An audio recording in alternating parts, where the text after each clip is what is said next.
ये हॉलिक्स का एक बहुत सिंपल सा क्वेश्चन है, बहुत सिंपल है। मतलब आप बिल्कुल इसको जेई में एडवांस्ड कहीं भी रख सकते हैं, ठीक है। बट एनिमेट करना बहुत सही लगा मुझे, और एक दो फंडे बहुत ढंग से इसमें होंगे, इसलिए मैंने इस क्वेश्चन को ले लिया है ना। शायद मैंने ये आपको बताया हुआ भी है, ठीक है। बट बहुत प्यारा सा सवाल है, बहुत मज़ेदार है।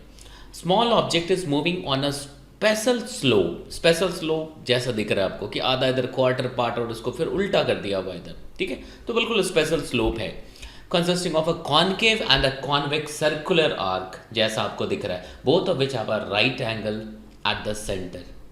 रेडियस गिवन है बॉस, तो सारे इन्फॉर्मेशन आप लिख दीजिए। तो रेडियस गिवन है तो ठीक है, आप रेडियस यहाँ पे लिख दो कि radius is given, it is 0.5 metre. तो अगर हम रेडियस की बात करें तो ये गिवन है 0.5, ठीक है। तो यहीं पे आप इसको ऐसा कर दो, जहाँ पे भी यूज़ करना हो तो हम इसको देखेंगे, ठीक है। एंड दे जॉइन स्मूथली, इसको यहाँ पे ज्वाइन कर दिया, इस पॉइंट पे इसको स्मूथली ज्वाइन किया हुआ है विथ हॉरिजॉन्टल कॉमन टेंजेंट। मतलब यहाँ पे जो पॉइंट होगा ये हॉरिजॉन्टल कॉमन टेंजेंट के पास ज्वाइन कर दिया हुआ है, ठीक है। Determine the distance covered by the object on the slope provided that it started from rest. ऐसे हमें प्रॉब्लम सॉल्विंग में ये सारे बड़े इंपॉर्टेंट पॉइंट्स फैक्टर्स होते हैं कि क्या क्या गिवन है उसको मार्क करते जाओ, आप दिमाग में मार्क करो, कॉपी पे मार्क करो, जो भी करो। And it detach from the slope eight altitude this, मतलब ये डिटैच भी होता है, ये डिटैच होता है मतलब कॉन्टैक्ट लूज करता है। तो तुरंत फिजिक्स आपके दिमाग में क्या चलना चाहिए, अच्छा डिटैच हो रहा है मतलब n0 होना है उस पॉइंट पे from the slope eight given altitude, मतलब इस हाइट पे डिटैच होता है। तो ये यहाँ से चलेगा, और जैसा आप देख रहे हो इस एनिमेशन में आप देख रहे हो कि वहाँ से चलना शुरू हुआ। तो जहाँ से चलना शुरू हुआ मतलब इनिशियल वेलोसिटी हमने 0 लिख दी, इनिशियल वेलोसिटी फ्रॉम रेस्ट, मतलब इनिशियल वेलोसिटी को क्या करना है, 0 करना है, ठीक है।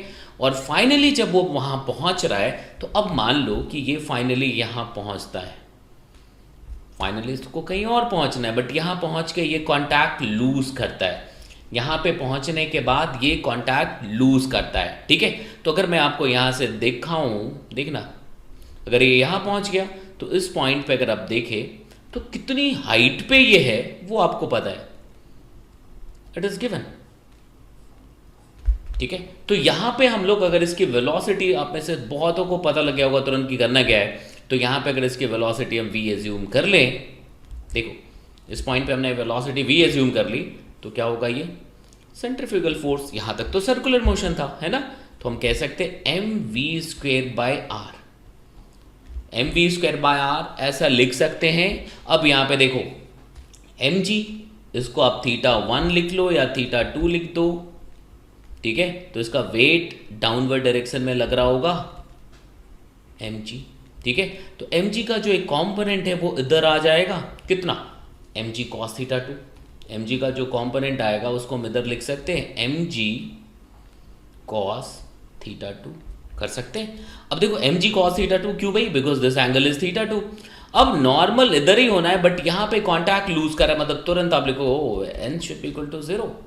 अगर n यहाँ पे 0 हो गया तभी कॉन्टैक्ट लूज कर रहा है ये, और अगर यहाँ पे कॉन्टैक्ट लूज कर रहा है n को 0 लिख दिया हमने, हम क्या लिख सकते हैं, n 0 हो गया भाई, तो ठीक है, plus mv²/r should be equal to mg cos θ2। अब θ2 हमें पता लग जाएगा because this height is given, भाई ये हाइट गिवन है तो θ2 निकालने में कोई परेशानी तो है नहीं, आप तुरंत लिख सकते अच्छा cos θ2 कितना हो जाएगा, यहाँ से देखो b/h, so it would be 3/4 simply, θr cancel हो गया, ठीक है। तो यहाँ से हमारे पास एक इक्वेशन है which is mv²/r, it should be equal to mg cos θ2। ये फर्स्ट इक्वेशन लिख सकते, कैसे लिखा समझ आ गई बात। सेकेंड इक्वेशन में क्या करेंगे, एनर्जी कंजर्वेशन। यहां से चलना शुरू किया, सपोज दिस एंगल इज θ1, तो अगर यहां से देखोगे तो भाई ये θ1 है, ठीक है, ये θ1 लिख दिया। तो हम लोग अगर यहां से हाइट लिखने की कोशिश करें, हम लोग यहां से हाइट लिखने की कोशिश करें, तो ये कलर ले लिया हमने, ये देखो, ठीक है। तो ये हाइट लिखेंगे तो भाई ये यहां से चला है, देखना तो ये h1 हाइट, फिर यहाँ पहुँचा तो ये वाली हाइट h2।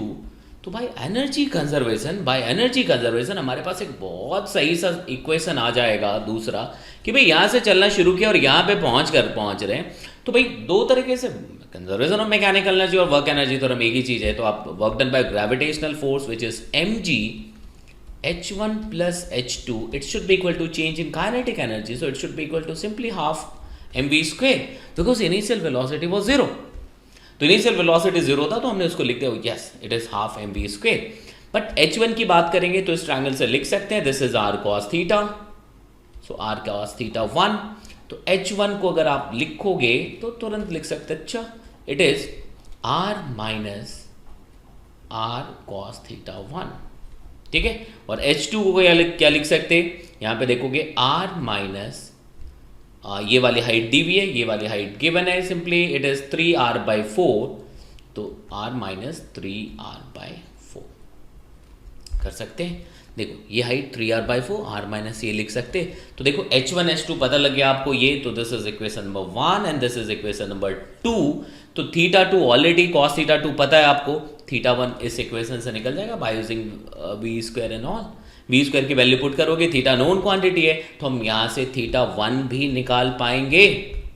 अब हमें डिस्टेंस पूछा गया है तो भाई डिस्टेंस यही हो जाएगा, ये पूरा डिस्टेंस, ठीक है। तो डिस्टेंस अगर लिखना हो तो हम simply s equals to r theta 1 plus r theta 2 कर सकते, थीटा 1 थीटा 2 दोनों पता है हमारे को, है ना। तो अब फाइनली जब लिखोगे तो आ जाएगा s should be equal to r cos inverse 3/4 plus cos inverse 7/8। This is the final answer, आप इसको कैलकुलेट कर लीजिएगा।